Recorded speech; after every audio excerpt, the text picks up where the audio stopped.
It's Wednesday, June 15th, 2022, and this is Talk Commerce.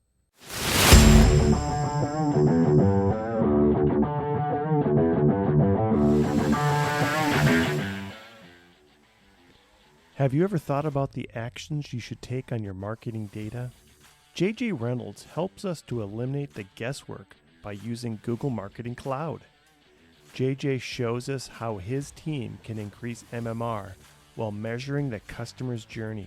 He describes how you can take your data from your CRM, Google Analytics, and cart platforms and more and turn it into real-time usable data from a dashboard that you can take action on.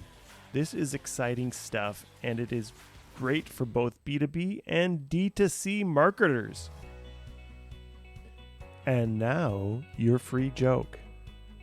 How do you get 100 Canadians out of a swimming pool in a hurry? Just say, would everyone please get out of the swimming pool? This episode of Talk Commerce is brought to you by SalesLayer. SalesLayer is a product information manager in the cloud that centralizes product information and synchronizes it in all sales channels automatically.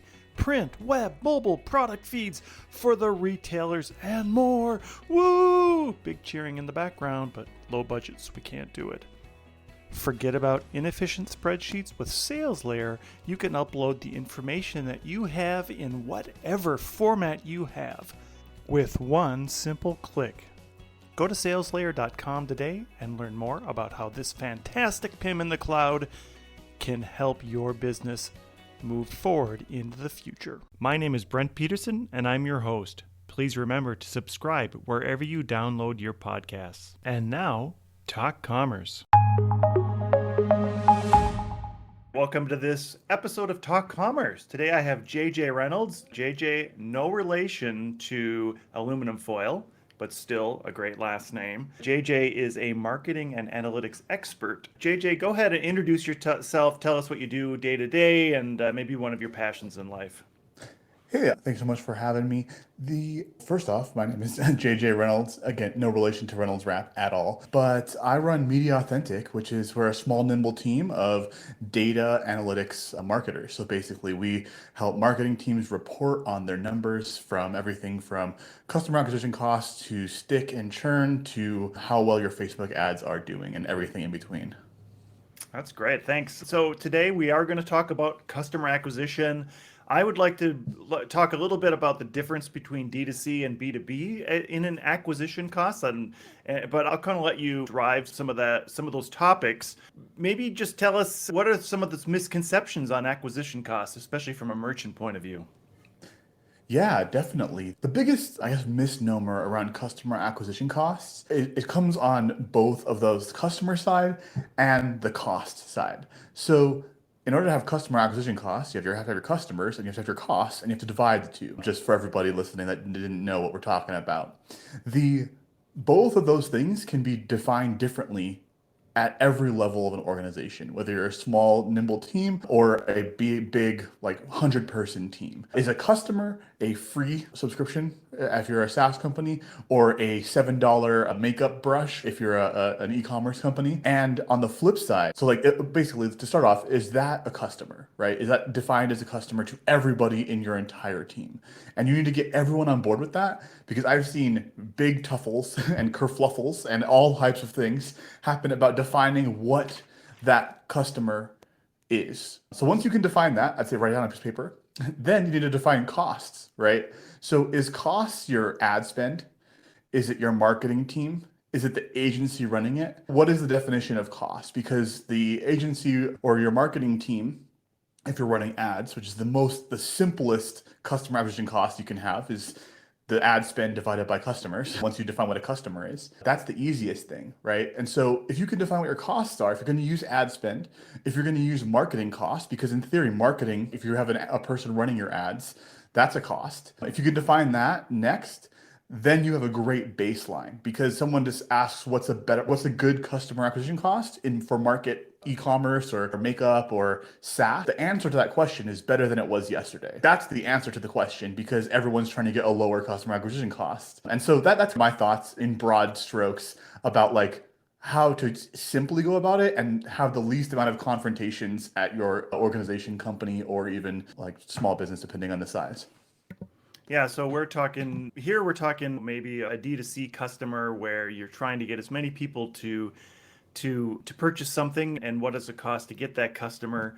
I think if we dig in a little deeper, it's if they're going to buy something else. That's average customer value or average customer length. Those things also play in to that initial cost. And then if they're buying a subscription or if they're just buying a hairbrush, I don't buy a lot of hairbrushes and I don't really need a subscription for one, but I would imagine there's people that buy hairbrushes. I've never bought one. But having said that, there is a different once you've acquired them, every customer could be worth different.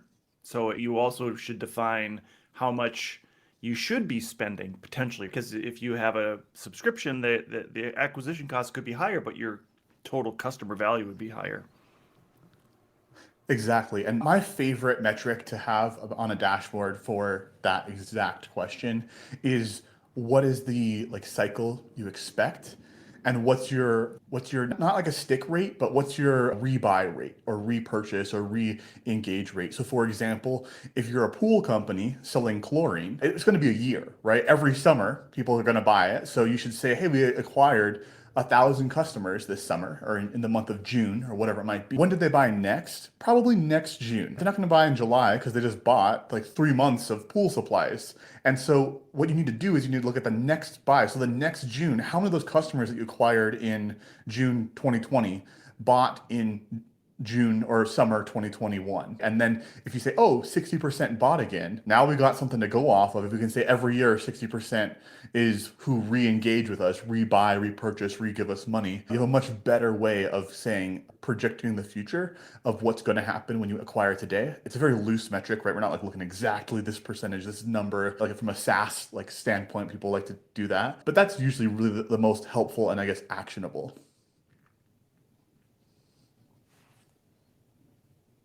Oh, I cannot hear you. The most important thing there is to get the number, establish a baseline, and then see where you're improving. So you're right, that number is flexible and it's not a set number. It's different in every industry. I think that you've mentioned engage a few times. The most important thing then, how do you get them to engage on something?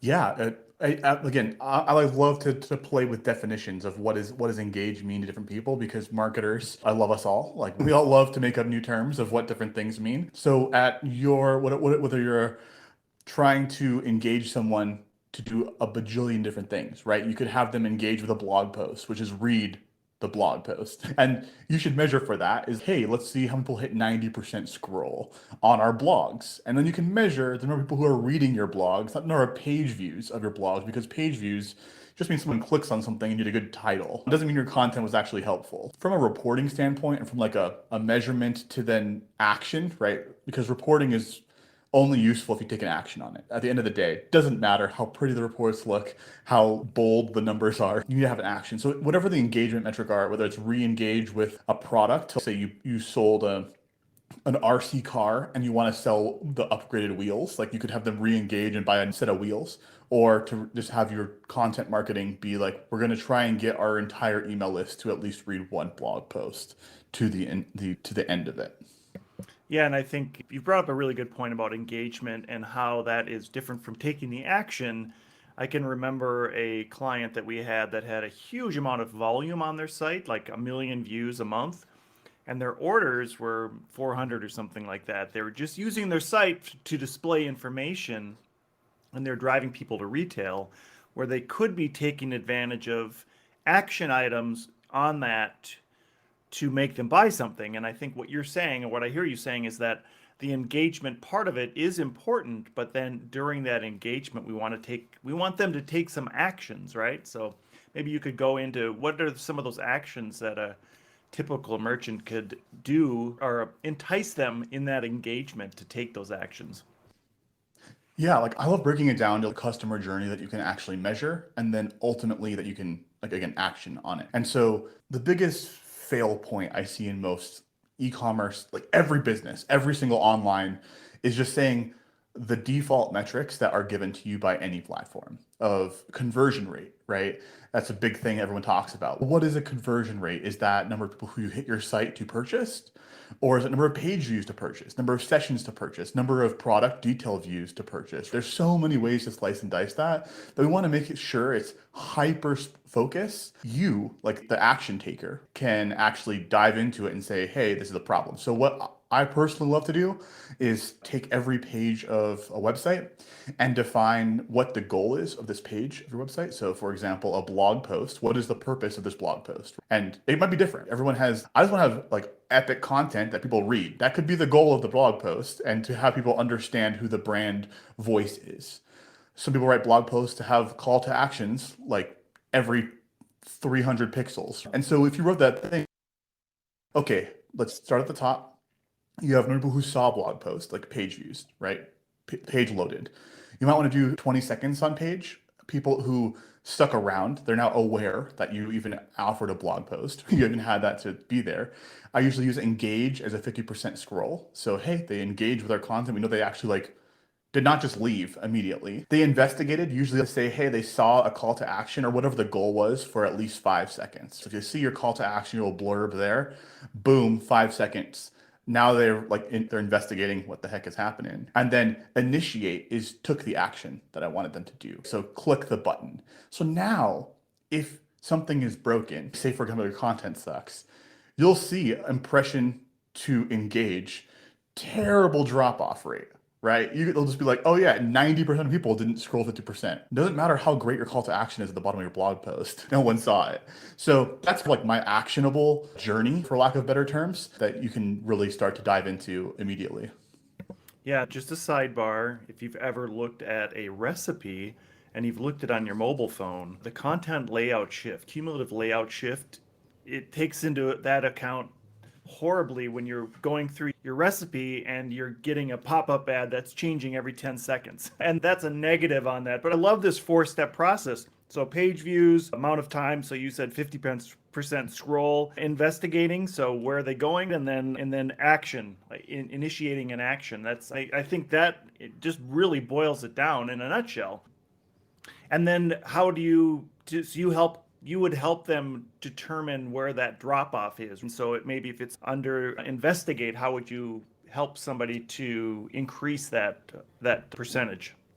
Yeah, like the easiest, we'll help people like set this up because by default, none of this is being collected aside from like page views, right? Like most of the time, not all this information is being collected. So that's step one is defining all these terms for that for a client of ours or even talking with somebody over the phone.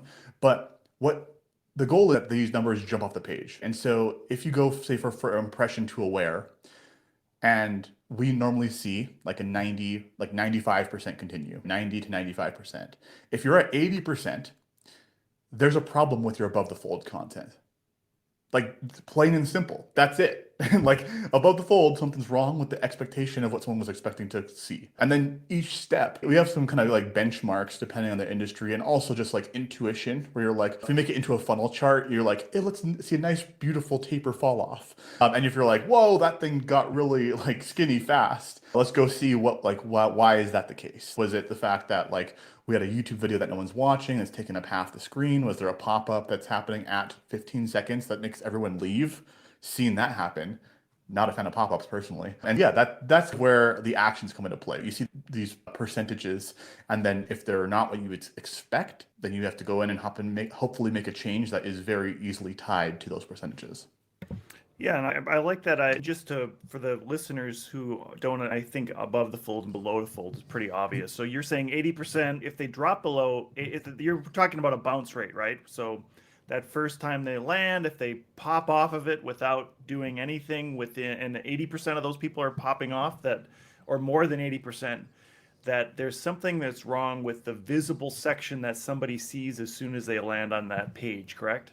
Yeah, exactly that. And Bounce rate is like my least favorite like thing because by default, just for everyone listening who's seen bounce rate, right? Like it's a metric that a lot of platforms will give you. Bounce rate is normally calculated by people who load a page and then do not continue. There's no other events on a page. So what that means is someone could read the whole blog post, sit there for 30 seconds, but they didn't do anything. They didn't click on anything. They didn't go anywhere. So to Google Analytics or whatever your platform is, they bounced. They read the article and left. They didn't click anything. But that was great. Like they read the whole article. So that's something to just consider is how define bounce rate for how you, like the listener, want to determine it. Like we use 10 seconds. That's it. Like 10 seconds. And we have an event that fires that then says this person didn't bounce. So you could say 30 seconds. You could say they have to scroll 10%. You can define it however you'd like to. By default, I'd say it's not the most useful metric because a lot of people probably are engaging with your content. That's interesting. So are you saying then, oh, so if I'm the merchant, I have access to my Google Analytics, I'm seeing my bounce rate on this landing page that's super high. Does Google Analytics have the ability to tell you, are we looking then at how much time they're looking at each page as compared to the bounce rate then? You can still get that out of Google Analytics, right? Yeah. So by default, and we're getting into technicalities now, Universal Analytics, which is like the current Google Analytics platform, doesn't how they calculate time is basically the distance between two different events.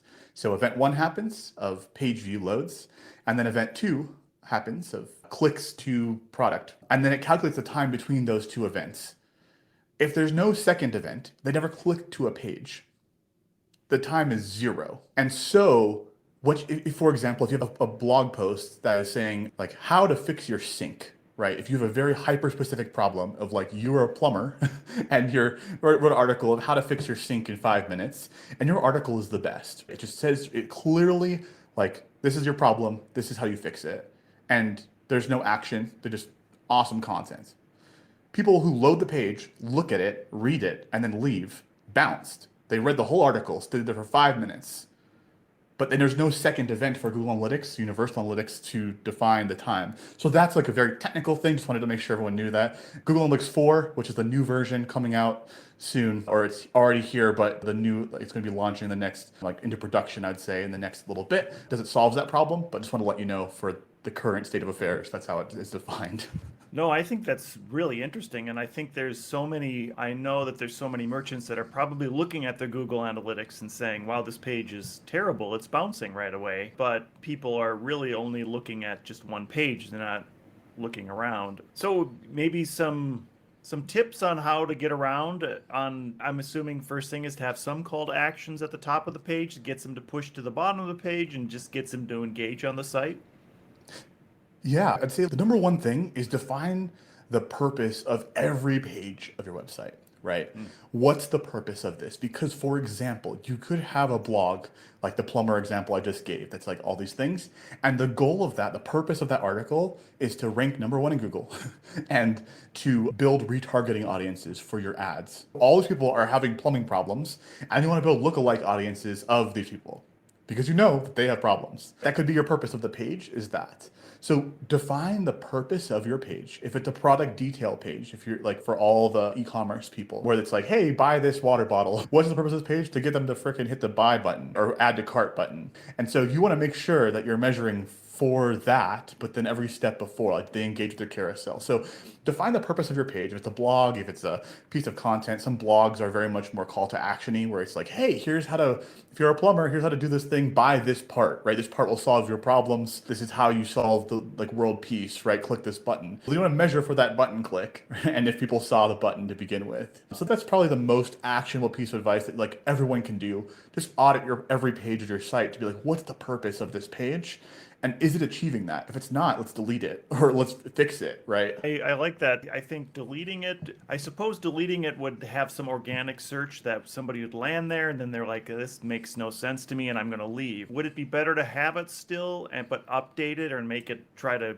I guess the point that we're really making here is we always want to measure. We want to create a baseline and then continue to measure and investigate always. We don't want to just stop. We don't want to leave something stagnant and there. So, I'm interested in the second part of your journey, the 50% scroll. Does Google Analytics measure that? The current version, the GA Universal, or do I have to have a different, does the consumer have to have a different tool, or the merchant have to have a different tool to do that part of it? Yeah, so there's kind of two tools that work hand in hand with each other. Google Analytics, which I like to say is like the data storage, right? It's like your warehouse of where all the information that you stored live. But then there's another tool called Google Tag Manager, which is what tells Google Analytics, hey, store this piece of information, right? By default, it collects a few things like page views. Some platforms like Shopify will add some extra pieces to that. But at the end of the day, you have to explicitly tell Google Analytics, hey, I want to store this information. And you do that via Google Tag Manager. And it is like impressive as far as what you're able to do. I just mentioned all these metrics that you probably have never even thought were possible. But you can measure, for example, did someone see something? Like what we do, call to actions, right? If there's a call to action box, we want to say how many people saw this call to action for at least 5 seconds. And then how many people clicked the call to action. So then now you have a much more actionable thing of saying, let's change this call to action box to then improve that. But by default, no, not many of these metrics are collected out of the box for nearly all analytics platforms, right? Whether you're Google Analytics, Adobe Analytics, any of the other platforms, not usually collecting that. Yeah, and we won't get into technical again, but the Google Analytics free version doesn't actually report all the data. It reports a subset of the data. Is that correct still? Like it's doing 60% of your data. There's a certain amount that it doesn't report. Yes, and it depends on how many events that you're storing. Most of the time, you're pretty much good to go. Like I'd say, unless you're like doing significant volumes of like 10 million hits per month, you're gonna have pretty much like all of it there, and then you'd want to use a tool to make sure you have the action of like how do you want to visualize this information that makes sense to you. That's like the last piece, like the top of the iceberg, right? Is how do you want to actually visualize this, because rows and columns are only great for some things. At the end of the day, you might want to have a nice little funnel that says, whoa, how did people view this content for each stage and what's the drop off rate? Yeah, that brings up a really good point. Is like, how do you report to your boss what's happening on the website? And then maybe how do you get your boss to actually read it? Yeah, and for that, like I am Data Studio is my go-to. Like we use that, power users of Data Studio. Even have an entire free blog with nothing to ask of, datastudio.vip, which is there's not even you can't even give money if you want to. Datastudio.vip is what we like. I just post about how to visualize things for your boss and for client. The number one thing, just hot tip, if you're visualizing any information, is what is the one takeaway from that report? And what is the action you're going to take from that take? So that's it. If you can define those two things, your boss will be like, oh, I understand this. Because you're going to be very tempted to be like, look at this really cool thing about, hey, on mobile, we actually do X, Y, and Z. If there's no action, it's useless. Like you can collect information out the wazoo, but if there's no action, might as well just delete the report. And I'm like genuine on that part. Like I've deleted pages of reports that we have because there's no action behind it. So we need to rebuild that to make it actionable. Yeah, and I think the boss is always going to look for how does this affect the bottom line? So those actions are going to lead into something. And I think that you've brought up a great point about how you present that data. And maybe you could maybe you could just share maybe the five top points that somebody should be looking at when building out a report. There's always something they should do, like they should be looking at actions. But what are some other data that we should be seeing in a report? And then when is too much data? Is it possible to have too much data for a boss? Yeah, it depends who the stakeholder is. And I like to define this as far as I'm going to call it C-suite, but like the highest level of reporting, who they're not like actually practicing the thing. But there's a C-suite, there's a manager of like person who's over that. Then there's the practitioner. Those three levels, you can define them like I use C-suite just for clarification, but the highest level, a mid-level, and then the practitioner. And so the practitioner is going to want all the nitty gritty details because they're going to say, for example, Facebook ads, what's our click through rate of each individual ad? They're going to want to know that so that they can tweak each individual ad to improve those click through rates. The C suite does not care about each individual ad at all. They want to know how are we doing overall as far as click-through rate, as far as even just revenue spend to returns. And so define who your stakeholder is first, and then take the one takeaway that they should have. So for example, if it is a practitioner, maybe like how are we trending overall month over month? Because they usually don't look at that. So that might be a useful report for them to be like, hey, we're trending upwards. And then they can go to their manager and be like, look at this, guys, we're freaking crushing it. Whereas a manager might want to say, how are we doing on each individual platform by broken down? And then the C-suite, the top level might want to say, how are we doing as a company, as a whole, for all ad networks or whatever it might be. So define the stakeholder is number one priority. Number two priority, define the easiest answer that is to the question. So define the question first, then the answer. And then if you can pull the action into that, that's going to be ideal. The higher up that ladder you go, though, the less the actions to be less defined, right? At the C-suite, like the action is whatever the CEO or the C-suite wants to do. We're trending downwards. How are we going to fix that? That's not me as the dashboard builder's problem. That's the C-suites to figure out how to fix that. Yeah, so visualization, it could be a pyramid, right? The less data at the top, but the most important data. And I guess it's just like it's important to get what is success in a software project. You want to get what's success from your user at the end of every sprint. You want to know what's successful for your boss. What do you deem as successful? And then just give them that data. And if you start giving them a whole bunch of data, then some of that success gets watered down. So if you look at it, if we're looking at this as a pyramid, the highest level, the C-suite, is going to want to see that boiled down data as they define it. And then I suppose it's up to the middle management or somebody to tell them this data is also important. We should look at that. There's some education involved. Maybe you could talk about how to educate people as well. Yeah, education is going to be the big piece of this because a lot of people, whatever you're reporting on, whether it's your CRM information, your e-commerce information, even your warehouse, if you have a warehouse as far as shipping, as like how are we doing as far as stock to like capacity? Are we like running out of products, or all of our warehouses full? Right? That could be a very useful report for somebody to know, hey, we can actually add more products to this warehouse. It has capacity. So at the end of the day, you have to define what are we actually looking at? Are we looking at e-commerce stats? Are we looking at warehouse stats? Like a number, if I tell you 823,000, that means nothing to everyone listening. You're like, that's a lot. I'm like 823,000 pixels, like on my entire website. Not that much. You need to define what it is that you're talking about to whoever it is, because if you build this information, to you it's intuitive. You're like, oh yeah, of course this is good. You got 823,000 pixels. Awesome. But to somebody else, they're like, I got no idea what this means. So the more you can do to either if you're building a dashboard or if you're building something, a report, a PDF, whatever it might be, try your best to simplify the explanation of what every metric is and how it's defined. Even, like I mentioned, engage. Engage, what does that mean? What is engage? So you can define that for the end user. So hopefully it allows you to hop on less calls as the data dashboard builder collection reporter.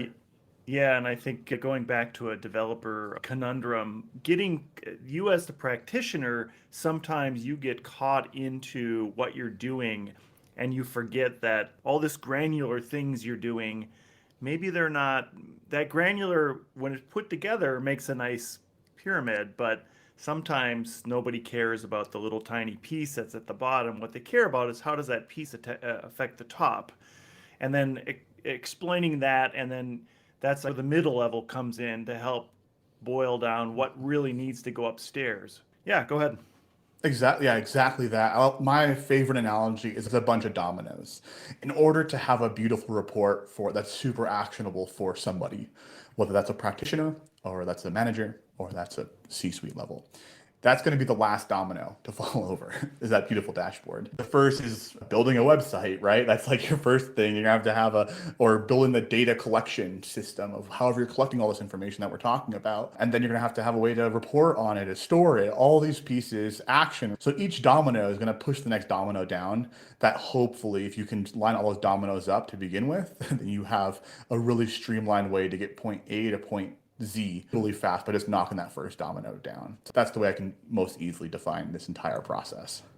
Yeah, so I want to just talk just briefly. I know that you're a videographer, correct? This idea of adding video to content and adding content or video content to products and then having that as part of your content action. Where are you seeing that going? Is that it's been around, but a lot of I'm just going to say a lot of merchants haven't adopted video like you would think they should. How important is that?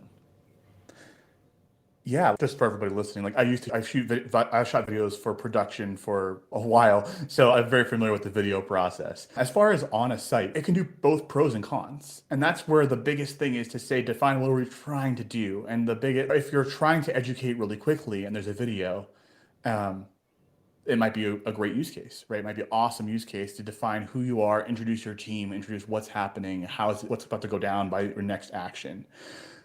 I'm a big fan of that personally. But if everyone's on mobile, say for example, you're a lower ticket product, or maybe it's a less investment, right, to do, and someone's a soccer at a soccer game while watching their kid play a game, they're not going to watch your video scrolling through during halftime. They're just not. So if that's like where people find it, like not a great case for a video. But if it's like, hey, everyone's always browsing on desktop because they're trying to solve this problem because they need to do X, Y, and Z, a video might be an awesome use case. So I just define where the user is in that journey of like where would they physically be is usually my biggest tell. And are they on a desktop? Because mobile's usually not the best. And then a video might be an awesome use case. Yeah, and it would be good as supplemental information. And would you maybe in a stacking and a responsive version, you could push the video to the bottom of a blog post if you want to have it on there, but still want to have your main content for people to read through? Exactly, yeah. And I love to measure, you can measure via the tag manager people who play your video. So then you can say, hey, here's people who saw the page, right? People who played the video, people who watched 50% of the video. And then you can say, is it worth it for us to invest in video? We actually had a client that was like, we're going all in on video, but we're going to test it with, I think, 5 production, like high production videos, education content. And I was like, cool, let's define what success looks like first. So for these first 5 videos, you're going to invest a lot of time, money, effort into. What is it? They're like, okay, if 50% of the people that hit this page watch 50% of the video, success. Awesome. We're going to do basically in success, like we're going to do double down on this. We're going to make 10 next month. It was like 90% of people watched 70% of the video. Like just knocked their benchmark out of the frickin' park. And so if they didn't define that up front of what are we trying to do, it'd be super hard to take an action on that. Because we did, because we're measuring it, because we had all these dominoes lined up, now they're like, we're doubling down next month and we're gonna even have more content for people to engage with, and we're just gonna keep measuring it to say, hey, if we ever drop down to our 50%, we're gonna either slow down or reevaluate it. So that's a very actionable, hopefully actionable, or at least real life use case of video. Yeah, and I think at least YouTube, anyways, people sometimes get stuck on YouTube and then instead of going back to Google to search for something, they're just searching for more videos on YouTube because they're enjoying it. And I know that some of the merchants have put up content just to drive traffic from YouTube to their site. And then you could also embed that video with your product. So, anyways, Exactly. yeah, so we have a couple minutes left here. If you were to have some insights on marketing trends for D2C right now, what would be a nugget you could give a merchant going into the last half or the second quarter of 2022? I'd say defining what you're trying to do is going to be really important moving forward. It used to be super, super easy to do just about anything online. There was no competition. It was a blue ocean for everyone who's read the Blue Ocean book would really recommend. So it was super easy to do anything. You could basically throw money and make money back, and you're like, oh, cool, this is going to be awesome. So the biggest thing I'd say is define what you're trying to do and what success looks like to know if you're going to keep doing more of that or if you need to shift paths, and what the minimum amount of effort required to get an actionable result is. Because a lot of people entered online in the past 18 months. That's a fact. So you have more competition online, whether that is also good because now consumers are much more understanding of the online process. So you have to define what is the good enough for us, and how do we improve that so that we know that we're improving, and then how can we all the metrics that we're trying to increase, because that's going to be key in the net. Like moving forward, you're just going to have to be on top of your game as far as knowing your numbers, so that if you swung and you missed, to not do that again. Because you can swing and miss, that's totally okay, just don't keep swinging and missing. Yeah, so yeah, I like that. Define success, and again, in the software world, defining your success at the end of every deliverable, or what is a deliverable, I think is a great way to look at it. What is the success out of this is really good. And then I like that minimum effort. What can we do at a minimum to get to what our success is? And then what is overdoing it? I think you said briefly, got a video again. You could spend $20,000 on a 1 minute video. Would that be worth it, or should you just go out and get yourself a GoPro and make some fun video on the road that would get you the same effort for very little cost? That's good. JJ, as we finish out, I always give everybody an opportunity to do a shameless plug about whatever you'd like to plug. What would you like to plug today? Yes, if anybody would like to build out more visualizations for what you're doing, datastudio.vip is tons of free resources on how you can do this for yourself. We're building that out as we speak. Lots of awesome content. If you want this done for you, anything that I've spoken about, mediaauthentic.com. I'm sure there'll be like a link in whatever bio we're talking about here, and we can figure that out for you, but feel free to connect any way you'd find me. Yeah, and I'll put those URLs and contact information in the show notes. And I'm a big fan of Data Studio, so datastudio.vip, I think it's great. Thanks for that. JJ Reynolds, thanks so much for being here today. It's been a great conversation.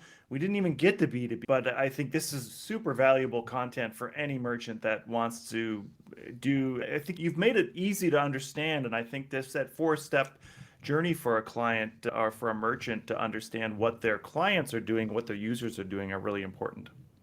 Yeah, thanks so much for having me, Brent. And if we ever need to talk about B2B, let me know because we've got lots of examples on that as well. Great. Thank you so much. Thank you. Thank you again for listening. My name is Brent Peterson, and it has been a pleasure to be your host today. Please sign up for our newsletter platforms at talk-commerce.com. Rate and subscribe to Talk Commerce wherever you download your podcasts. New shows out every week.